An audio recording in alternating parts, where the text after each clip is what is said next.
Welcome to Physics with Mr. Brazil. Today we're going to be looking at finding the final velocity just before a mass is stopped due to a pulley rotating and a sanding block stopping it. So here we go. A physics student has a 1.5 kilogram mass attached to a frictionless 0.80 kilogram pulley with a radius of 0.025 meters. With a mathless cord spooled to the top. The student releases the pulley, the mass starts to fall. The student applies a 14.5 Newton friction to the pulley with a rubber sanding block. The mass drops 0.55 meters at rest. What is the velocity of the mass just before it is stopped? The pulley is a disk where the moment of inertia is 1/2 mr squared. So, let's take a look at this and see how we're going to do it. First of all, let's take a look at the tension and the mass. The pulley has an FG, and this whole system is falling. So the mass M is falling a negative mass M acceleration for the sum of the force. So if we just tackle that sum of the force first, then we can look at the torque, and from the torque we can use conservation of rotational inertia to find the velocity. So there are three parts, a lot of moving pieces to this, so let's take a look. First, let's tackle that force. So Fy, the net force in the y direction, is going to be T is positive minus mg of the mass M equal to a negative mass M, the acceleration. That acceleration will take into account the rotation, the angular acceleration of the rotating pulley. So, solve for T. T will equal mass M, G plus mass M, A. So now we have T.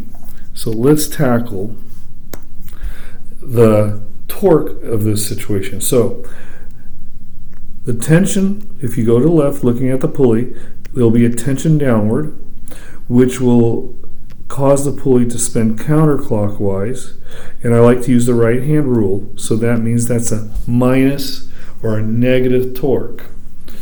The sanding block will exert a frictional force to the left, and that's going to create a positive torque.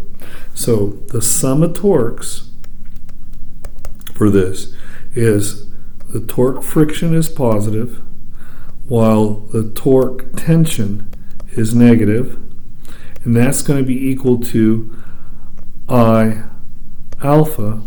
Now, this I alpha is going to be spinning counterclockwise, so that's going to be negative. Okay, so don't forget about that because we just established right-hand rule, and it's spinning counterclockwise the pulley, so I alpha is going to be negative. Now let's plug in some stuff. We're going to have the force of friction times R, the radius of the pulley, minus the tension, also the radius times the radius of the pulley, equals negative I, and alpha is actually A over R, and this is something, again, looking to the left in the lower corner of this video, A equals alpha R. Also, students should remember that velocity equals omega R, and the length of an arc is equal to theta R. So those are the three methods for converting from acceleration to angular acceleration velocity or transitional velocity to angular rotation. So remember these. Now, let's now plug in T, or the tension. So that's going to be the mass mg plus the mass ma times r. And actually, I'm going to make this r squared. I'm going to distribute the r and make this minus ia. All right? Because we're going to need to solve for a. And so we're going to have to distribute that r. So the friction r squared minus the mass m g r squared plus the mass m a r squared equals negative IA. All right, so now let's bring the acceleration on the left side to the right side. So F friction r squared minus mass mg r squared is equal to I don't want alpha, IA minus m mass AR squared. Now I can factor out the A, and so acceleration is going to equal F friction R squared. Well, actually I'm going to pull out that squared. I'm going to make this a quantity minus the mass m g times r squared over negative I minus the mass m r squared. Okay, things look good. They really do. So let's see what this all means. Let's solve for A, because that way we can use it with the conservation of rotation. So I'm going to extend this. So friction is 14.5 newtons minus the 1.5 kilogram mass and times 9.80 meters per second squared. And since the radius is 0.025 meters, let's square that. I is going to be 1/2 the mass of the pulley.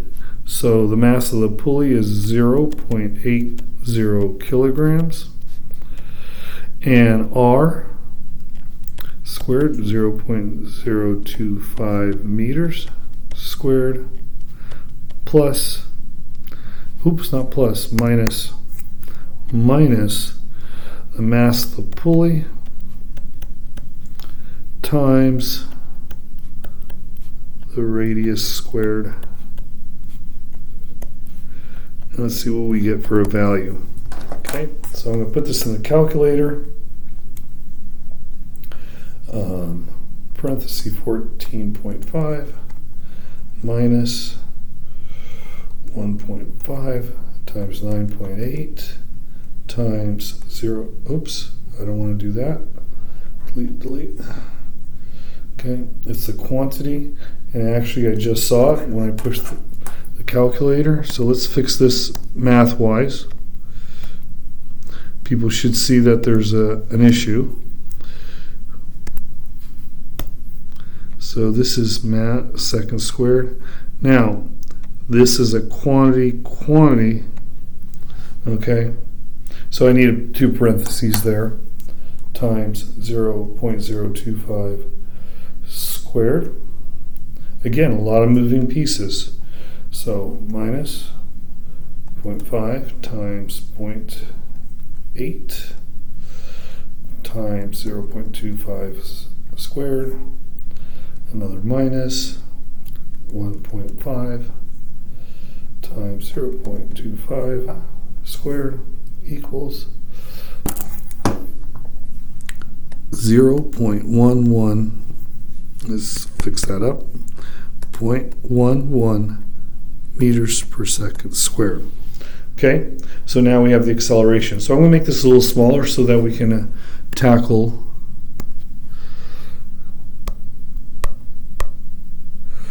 the conservation of angular momentum, so I can have some room. That's what's nice. I'm using the program called Squid. It allows me to draw and do various videos. So here we go. Now, here's the deal. This acceleration downward is due to the inertia of the pulley. so it's going to affect G. We already accounted for G with Fg, so what's going to happen is we're going to have a potential energy A initial plus the kinetic transition initial, but that's 0 because at the top the student let it go, and so there was 0 kinetic energy transitional. So let's do rotation initial. That's also 0 because it's not spinning initially. Now the potential energy A final, that's gone because the block is stopped. Excuse me, the mass is stopped.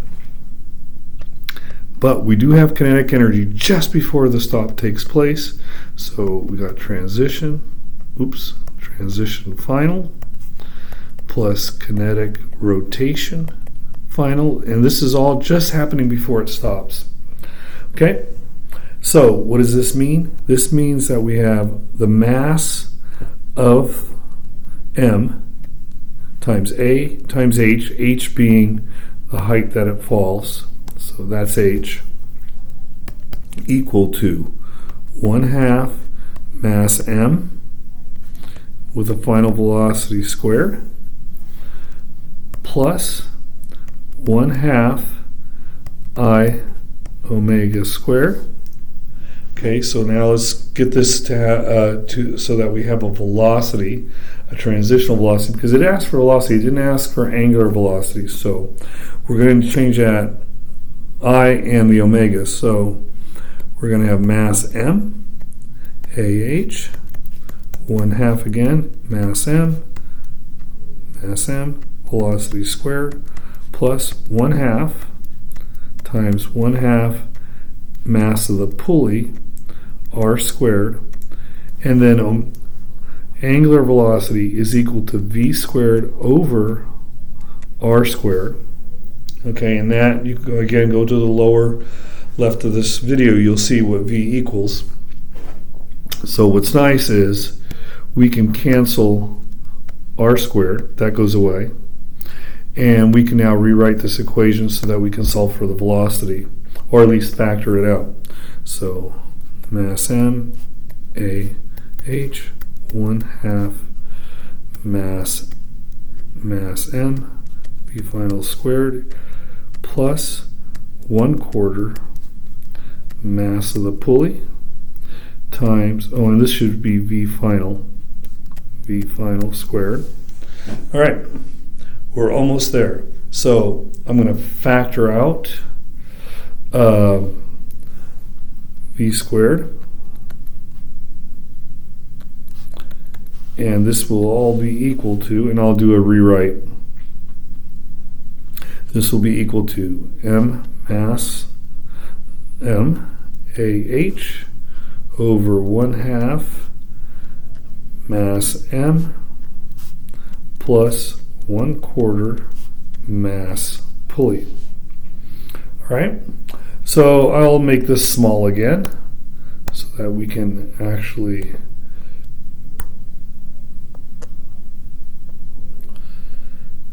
finish it up.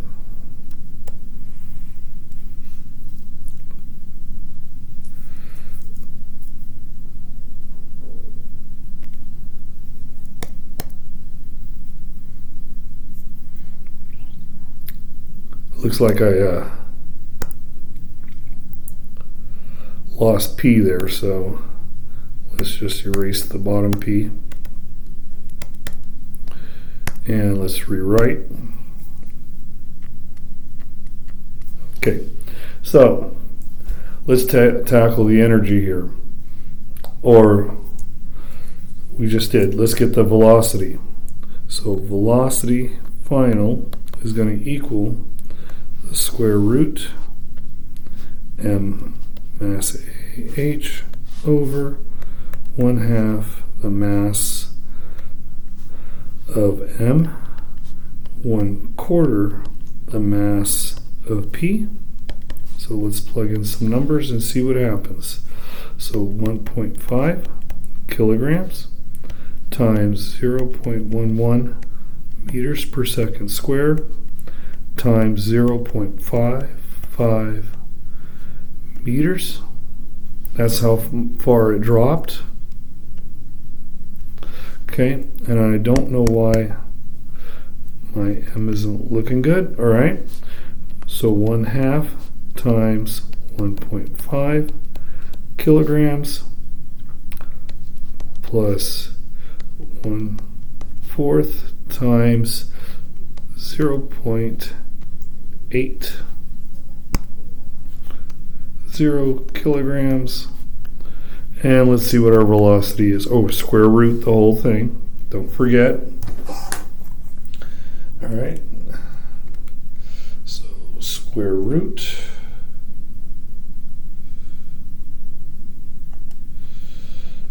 All right. So 1.5 times 0.1 times 0.55 divided by 0.5 times 1.5 plus 0.25 times 0.080, and we get a velocity of 0.31 meters per second. Okay, that is how you solve it. And it comes in three modes or 3 tasks. You have the force task to solve for. We have torque to determine acceleration. And then we use conservation of rotational energy to solve for the velocity. Okay, have a great time studying physics. And as the great physicist Dr. Don Lincoln states, physics is everything, and he's right. It really is. Bye.